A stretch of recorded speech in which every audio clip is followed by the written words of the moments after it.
It's not had luck this summer, it's had links. And I am not a golfer, but I am excited for this train wreck that's about to happen. All right, if I get this in the blue, you're driving home.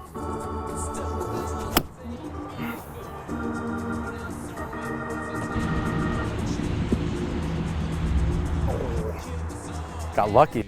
Well, we're just a couple of days from the Super Bowl now. Tom Brady playing in his 10th championship, his first without the New England Patriots. So we wanted to ask the people of Bangor, where do their allegiances lie? Who are you rooting for in the Super Bowl? I'm in a rush. I have to catch the bus. Okay. All right. Good luck. And with their tweets come some of their favorite orders. My go-to favorite meal would have to be the barbecue chicken macaroni calzone. There was nothing better than that. Now we're gonna try all four here, and we're gonna put them in a little bit of a ranking of our own, see how they stand up. Well, it has been exactly 53 weeks since I last sat on this very desk bringing you high school basketball action, and it's his first time for everything, right? Finally, Fast Break is back. Bring some other fans in here too, just to make sure your viewing experience is good. I mean, look at those seats. Hey, how about the... Let's go. Come on. Good morning. I am Bella. I'm Amelia. We are doing a day in the life of our adjustment to the COVID-19. Yes.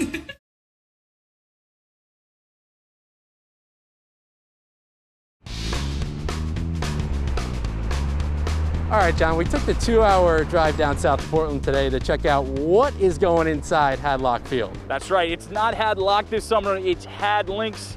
And I am not a golfer, but I am excited for this train wreck that's about to happen. Neither of us are scratched, so you may or may not want to keep watching, folks, but regardless, let's go on inside and check it out.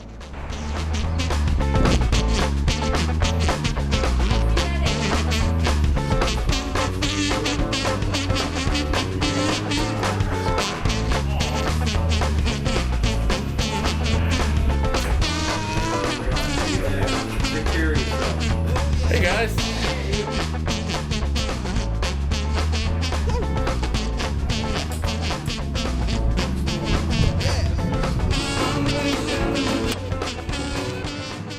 It was probably about a week and a half worth of work between building the decks and then getting everything sprayed out and the holes cut in. We made the decks about a month ago and then cut the holes and did the spray paint on the field this week.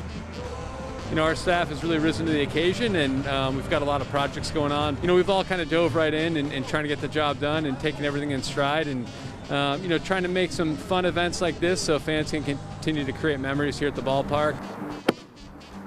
Nope. I was actually at a softball game playing, and a friend of mine told me about it, and I was on my phone immediately. It's really neat to be able to come to our local baseball field and experience it in a different way and doing something that we love, playing golf, so it's fun. What do you think? Yeah, it's really fun. It's definitely different. All right, so we're at hole 5 at Hadlings Field, 96 yards, a -7-degree slope, so it's actually 104 allegedly, but that all won't matter unless I can't get it there. So we're gonna give it a whirl here and see how it goes. Oh boy, that might be out of the park. So that's a 5? That's a 5 the long way. All right, if I get this in the blue, you're driving home.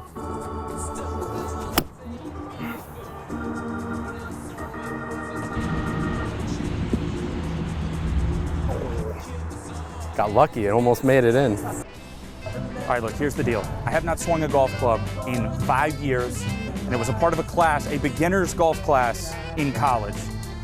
So I have to bring out the lucky hat from the PGA Championship last year, hoping it's gonna bring me any sort of luck, but I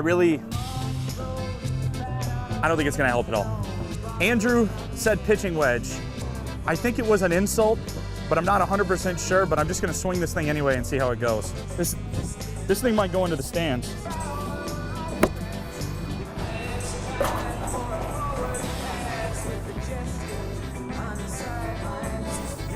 Things are going really well here so far. That's in the dugout. Oh! All right, as you can see, not a great showing by me. E for effort, and that doesn't mean even part of the day, but man, that was a lot of fun. A ton of fun and a great taste of baseball and golf, and good news for fans, they can come out and try it again. Yeah, absolutely. This weekend in all July is completely sold out, but they are running this again in August, and I think it's definitely worth the 2-hour drive. For John Wagner, I'm Andrew Badillo. We're gonna head back up to Bangor, but definitely come check this place out.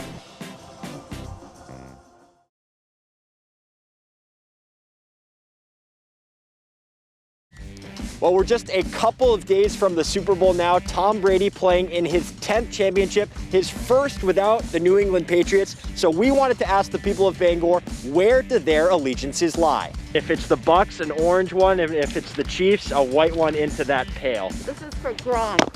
For Gronk. Tampa would be nice, but I don't think it's going to happen. Do you mind if I ask you just one quick question? Who are you rooting for in the Super Bowl on Sunday? Nobody. Nobody. All right, day one, we got a little bit of reaction. Not enough though, we need a little bit more. That's how the scientific process works. So we came out for day two, snowing, nobody in sight, couldn't be further from population. But we're gonna keep going, we're gonna pack it up, hit the road, finish the job. All right, we moved things downtown to West Market Square. Still not too much energy, but a little bit more, we'll see how it goes. Are you pro Tom Brady or against Tom Brady? Pro. Pro. Pro. Against. Against. He brought us to 6 Super Bowls. I don't understand how you can not still like him. Who are you rooting for? Tom Brady as well. Who are you rooting for in the Super Bowl? I'm in a rush. I have to catch the bus. Okay. All right. Good luck. Yeah, I played football at Maine, so I had a couple guys, Mike DeVito, Jovan Belcher, and a couple other guys that played at Kansas City. So I respect Kansas City, but the geography keeps me a loyal Brady guy. I was locked up for a while in jail, and the last Super Bowl, I bet a lot of money on him. He made me a bunch of lunch trays, so Mahomes got it. Hey, you take it. Take what you can get. Well, we're women. We're pro Brady. Yeah, I would agree. I would second that we're pro Brady. That's my boy. He's the greatest of all time. He's about to get 7 rings, you know? Tom Brady all the way. He's got home field advantage. No questions? No questions. All right, snow's starting to come down here, so I think we're gonna wrap it up, but glad we changed locations. Great sample size. We got pro Brady, we got anti-Brady, pro Chiefs, people who didn't even know either. Either way you cut it, it's gonna be a good game on Sunday.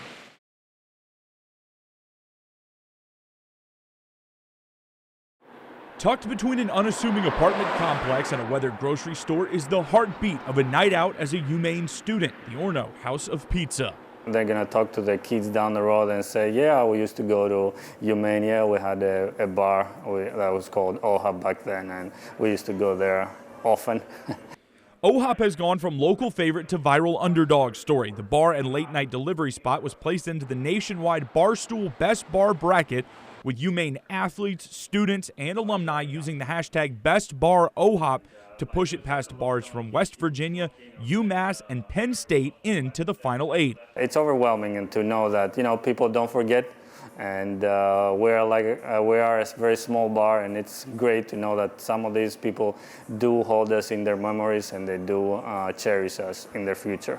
Black Bear athletes have been some of the most prominent voices in the surge behind OHAP, with the likes of Pat Ricard, Jamil Demby, Jeremy Swayman, and more throwing their weight behind a small business built by their collegiate memories. I feel like the students, they rally a lot better behind a small business, small family-owned business. And with their tweets come some of their favorite orders. My go-to favorite meal would have to be the barbecue chicken macaroni calzone. It was nothing better than that. After a long day. If I had to choose, I think I would choose the Nutella ones, just because it's something different that no one has around here. And if you need something sweet but also like kind of a pizza, My favorite thing to get at OHOP is the ranch zone. Has everything that I personally love in a calzone. You got buffalo chicken, ranch, bacon. Simply can't beat it. Now we're gonna try all 4 here, and we're gonna put them in a little bit of a ranking of our own, see how they stand up. All right, here we go. Good texture. That's good, yeah. The barbecue chicken, the barbecue sauce adds that bit of sweetness, kind of complements the savoriness of the mac and cheese, and I think that works well. I can see why Devon likes it. My word. He mentioned he loved to come here, get it delivered after games. I see it. All right, so let's go. The chicken bacon ranch, the Jackson Coots special here. I know my thoughts. John, do you want to start with this one? Because I'm still chewing. He's enjoying it. All of this hits great at like 11:45. This is the buffalo chicken mac and cheese. I'm a buff chick guy. I mean, it's pretty simple. It's a winner. This is good. That's dinner. Let's dig into dessert here. This is the Blanca Milan favorite. I didn't know Blanca Milan has sweet tooth. I mean, come on. Are you kidding me? This is what you eat after you win an American East Championship. It's pretty simple. So drop buckets, eat Nutella.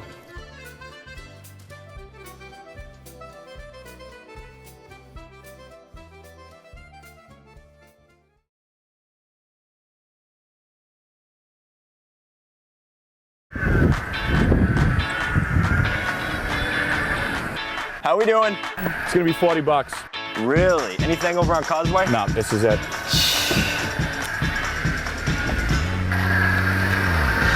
Dude, relax. Hey, I got 2 tickets here. Who needs something courtside right here? I'm good, man. I'm good. Come on, I got 2 tickets here. I'm looking to get rid of them. Hi, welcome to TD Garden. How are you? Good, how are you? All right, your gonna seats should be right up the stairs, just right here. You just follow the posted signs. It'll show you right to your seat. Thank you. All right, thanks. Enjoy the game. Thank you. Come on.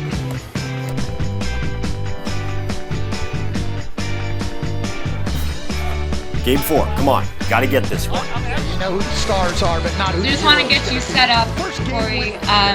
Bring some other fans in here too, just to make sure your viewing experience is good. I mean, look at those seats. Hey, how about the... Let's go. Come on. Van Vliet. Can't make that one. Can't make all of them, Freddie. Oh no, he shot it again and he's made it. Oh. And this one is tied at 49. So a hot shooting start behind the arc for the Raptors. They cool somewhat in the second quarter, but Fred Van Vliet buries the tray as this second quarter comes to an end. All tied at 49 in Game 4. Boston leading this series 2-1. 24 minutes. Let's get it done. Let's go. Hit one. Can we hit one? Hard to follow. Let's go, boys. Come on, I need more. Toronto, they get a miracle in Game 3. We're okay. We're all right. They get their first win and avoid going down 3-0. On to Game 5.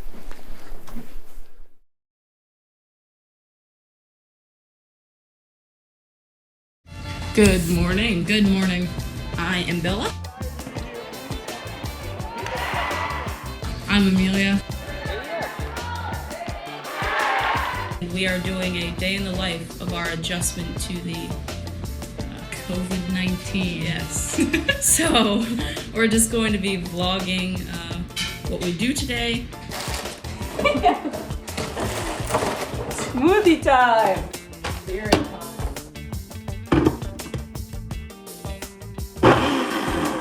Eating breakfast, gonna do some homework. Millie has a math FaceTime. Hello. Love you. Have a good day. Bye. It's a beautiful day to save lives. Should we say hi?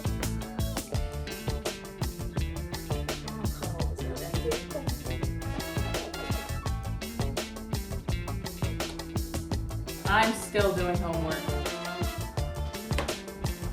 Again, are you okay? Please ignore our very slanted poop. It's been hit by a few cars. Now Amelia is bringing out a skateboard.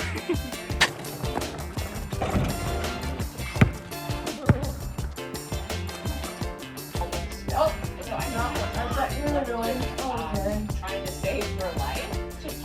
For supper, we are having a yummy breakfast pizza and apples with Zach. And Mom made the supper.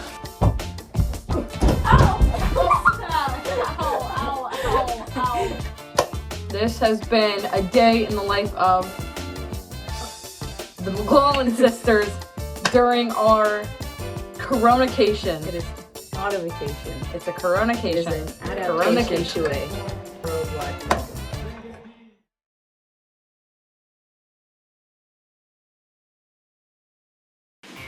Postseason high school hoops is back. Fast Break Pod Playoffs Edition starts right now.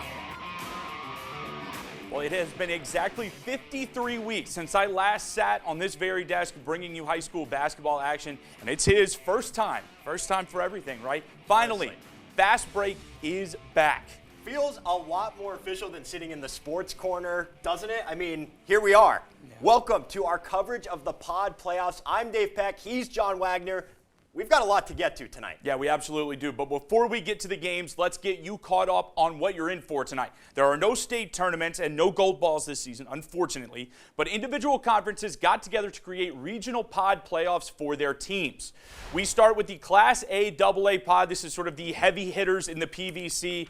Bangor, Brewer, Hamden, and Nokomis. We're going to get to those later in the week. Now for the PVC Class B pod, this is a lot of what you're going to see tonight. It's John Baptist, Ellsworth, Foxcroft, Herman. This is sort of the Big East, as it's known. Herman, MDI, Old Town, Orono, and Washington Academy. And then for Class C and D, being broken up into 3 different pods. First, it's the Panquist pod, and you see there Central, Dexter, PCHS, Panquist, and Greenville. That's up north a little bit. Then we have the PVC Penobscot pod, and here it's Bangor Christian, PVHS, Stern, Skank, Lee's only playing on the boys' side, and Madinock girls only. Yep, and we've got the Coastal pod as well, some of those down by the water. We've got Bucksport in that one, Deer Isle, Stonington, George Stevens, Searsport, and Sumner. And in Central Maine, spanning Kennebec, Franklin, and Somerset, that's a lot of names right there. But we've got a ton of teams in Class A and B. For their Central Maine pod, Coney is a name you're going to recognize. Lawrence, MCI, Messalonsky, Skowhegan, Mount Blue, the Waterville girls, and Winslow as well. All some names you're going to see tonight and headed in later in the week. But let's get things rolling tonight with the PVC Class B boys pod. Yep, we've got 8 teams battling with the winner, advancing to play the winner of the AAA pod. And this is what the bracket looks like on the boys' side. Number 1, Ellsworth facing off against 8 MDI. And moving on down, 2 Orono against Foxcroft, Washington Academy, the 3 seed against the 6 seed in John Baptist. And then 4 versus 5, Herman versus Old Town. Doesn't get any better than that. All right, we are going to start with our first game of the night. It's a rivalry game, the Battle of Route 1A MDI taking on the Ellsworth boys 1 versus 8 matchup. We're going to jump right into things in the second half. MDI's 3 is off there, but Grady, Wellman, Webster cleaning up the basket there. And later in the third quarter, Charlie Parker spins, driving in, kicking to Joey Minutolo. Trojans starting the half on a 10-4 run. Not bad. No, that's pretty good. That's what we like. They were tied at the half. Eagles frustrated. They're going to respond offensively. Chance Mercier working in the paint, getting this one to fall. A couple minutes later in transition, they're going to get things to Hunter Curtis. Pure. Love a pure. And just the emotion. He stoked a lot of emotions in this game, and he's going to get the ball again here later in the fourth. Beauty floater. Gee, the elevation on that jump shot is something we love that. To notice. They go on a 19-0 run, winning this one 56-43. Shooting's really contagious. We got on a hot streak, and then everybody was hitting, and it just happened to go our way. To Herman for the 5 versus 4 matchup between the Hawks and Old Town. What a battle this one was. Herman up to under a minute left in regulation. Matt Seymour with the steal here, goes the distance, can't finish on the other end, but Jacob Corson has the putback to tie it up. Under 10 seconds to play now, still tied. Seymour in trouble here, goes to the wing, 1 touch to Sean Hoogterp, who delivers with 4 seconds left. Are you kidding me? But don't celebrate yet. Herman inbounds it to Eli Reed from the moon. Oh, you gotta be kidding me. Unbelievable, and he forces overtime between these 2 teams. Trading buckets here, it was Trey Brown who gets the 2. But it was Old Town who scored last in transition. Gabe Giffords finds Braden Brown. This 2 right here would do it. Old Town wins an absolute thriller, 53-50. Woo! Look at some of the other scores. Geez, that game was wild. Some Take of the a other deep breath. Geez, number 2 Orono defeating number 7 Foxcroft 51-45. You see there, and then 3 versus 6 Washington Academy over John Baptist 68-41. All right, so these semifinals are set for the PVC Class B pod. Dave, from what you saw on Tuesday, what stuck out to you the most? Not a total surprise, John, that Ellsworth was able to get ahead of MDI and kind of keep it that way, but I like the poise that Old Town showed down the stretch. They're on the road. I understand there are no fans, but it was very noisy there, and to get a big-time steal like that, you're down 2, okay, on the road, you get a big-time steal, and then you come back after kind of getting your balloon popped a little bit with that 3. You come back and you have a strong overtime. That'll only help them moving forward into this playoff. Well, and you mentioned poise, and I think that's an interesting thing because Ellsworth, just being there in the game, they were very frustrated. There was a lot of emotions going on because they did give up that 10-4 run to begin the second half.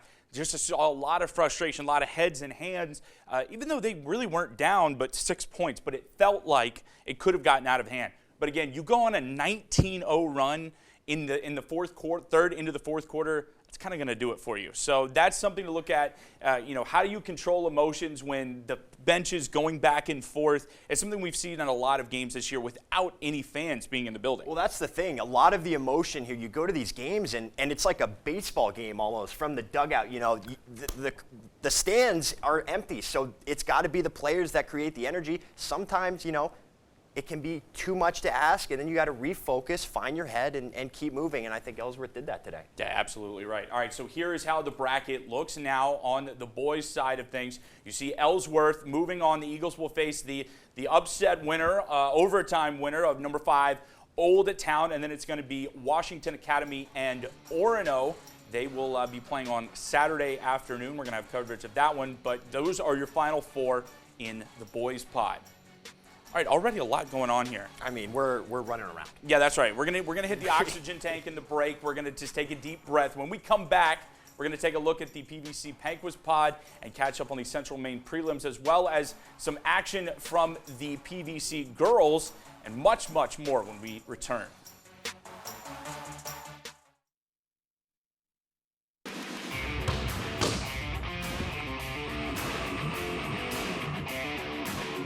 All right, welcome back to the program. As you just saw, Ellsworth boys as well as Old Town advancing in the Class B boys pod. We're going to move things over now to the Class B girls with in those PVC schools. Let's take a look at the bracket before we get into the games. This is what we're looking at here. 8 teams, starting off with number 1 Old Town. They had 8. Number 8 Foxcroft. You got 2 and 7 matchup is Herman versus Orono. Then you have the MDI girls facing off against Washington Academy, and then the 4 versus 5 matchup is going to be John Babs. But we are going to open things with the top seed. Yeah, why not? It's a good place to start right at the top. Old Town, number 1 versus Foxcroft, number 8 from Mackenzie Gym.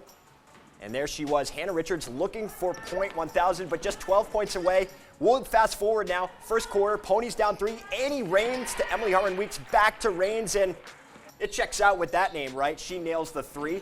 Now we'll move forward a little bit. Look at that. Step back from Hannah Richards. Head fake there and gets the bucket. Coyotes up 10 now, and then mid through the third. Richards needing just 2, and she gets it on that drive right there.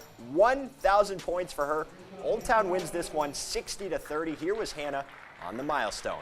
I was a little upset knowing I had a huge milestone to reach this year and we couldn't have fans, but I was glad I had my team and my family here tonight.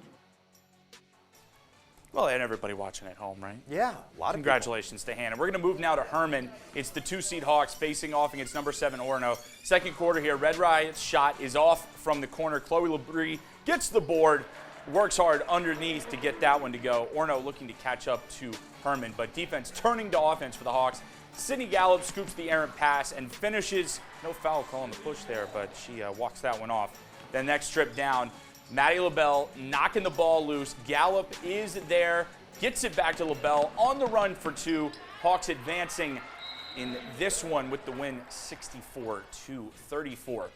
We've got some other scores from the girls bracket. The Ellsworth girls winning 44-35 over John Babs, so both Eagles teams advance. And the MDI Washington Academy matchup will be played on Wednesday at 6:30, so we'll have that one for you on Wednesday. Now let's take a look at the bracket, how things shook out after today. Old Town number 1 advancing. They will play Ellsworth number 4, and Herman still awaiting, trying to figure out who they end up playing in their semifinal match.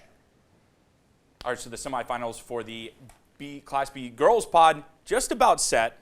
What did you see in the games that you saw? Obviously, we saw Old Town and we saw Herman, the two top teams in the bracket. Did anything stick out to you? Did anything impress you, or anything we should maybe be looking at that they could fall into trouble later in this one? Yeah, I think first of all, credit Foxcroft. I think they came in there ready to go. I think Ainsley Aid in that first quarter really kept them in it with that 3 from Rains. But credit John Cornette. He had his team ready.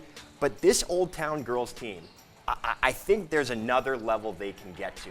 I think even winning by 30 in this game, there were shots they definitely left on the court, and sometimes it falls, sometimes it doesn't. That's kind of how it goes. Hannah Richards started off the game not as sharp as she usually is, and then she found her groove. If they can start from the tip and get that going, they are going to be very dangerous in this tournament. And the consistency is something that we've kind of maybe seen, with Herman. Making sure everybody's on the same page is something that they've kind of dealt with this year. Is you dealt with an evolving lineup and obviously all of the issues that have come with this season. But we'll see if they can kind of put things together, because you imagine they're sort of on a collision course to this pod championship, Old Town and Herman. We love collision courses for the most part, except when they're maybe dangerous. Metaphorical one. Metaphorically, we love athletic collision courses. That's right. All right, well, the season may have ended Tuesday night for the Foxcroft girls basketball team, but this year was just the beginning for their coach. John Cornette returned to FA this season after years away to start a new journey with his family. That feels pretty close to John's upbringing. It may just be some old wood and nails, but the town sign has a way of invoking some nostalgic emotions. The little town of Dover Foxcroft is the same little town that I remember 30 years ago. This little town in Piscataquis County is rooted in the upbringing of Foxcroft Academy girls basketball coach John Cornette. Good job, Em. But in his second stint, his history here won't write the newest chapter. The approach to living here for my family is not one of remembering my years here when I was younger. It's a new place, a new town, a fresh start. Cornette says coming back to Dover Foxcroft is a fresh start, but being back at FA brings back memories he can't help but share with his kids. We're like, Dad, that was like 20 years ago. Like, we love you, but we've heard the story already anyways. And much of what his former opponents remember of him stand true, even more than 3 decades later. Johnny was a tough competitor. He was one of those running backs that always ran hard, was successful, was just tough and gritty. He knows John Cornette and the rest of the Foxcroft offense will be tough to stop. Cornette returned to FA for new beginnings, but couldn't avoid the parallels to his days as a Foxcroft student. This year, he gets the chance to coach his kids and craft the next generation of ponies. He definitely wants us to be in a position of excellence, and sometimes it's easier for him to yell at us. Well, not yell at us, but get on to us. Family ties and coaching run back to the late 80s, when John ran the ball for his dad, Don, at Oaksfield on Friday nights. He has to get on me some of the time, because I do make mistakes. But I try to correct him, for the team's sake. And please, my dad, try. As John coaches his 2 sons in soccer, he now gets to share the sideline with his daughter, Taylor, creating a new bond and coaching dynamic. He can, communicate more as a coach, and I can be there more as somebody for them to talk to if they need to. And through all his years on the sideline, from Florida to Georgia to Maine, it's the Cornette tradition of athletics that keeps him coming back. I coach because my kids love sports. Reporting in Dover Foxcroft, Dave Peck, ABC 7, Fox 22.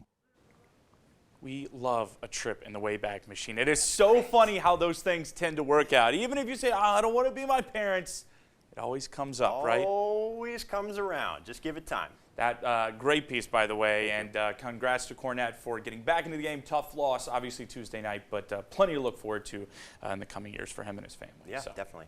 All right, well, when we come back, we're going to take a look at the PVC Panquist pod, catch up on the Central Maine prelims as well. Plus, we're going to hear from head coach Amy Vachon ahead of UMaine's America East semifinal game this weekend. Don't go anywhere.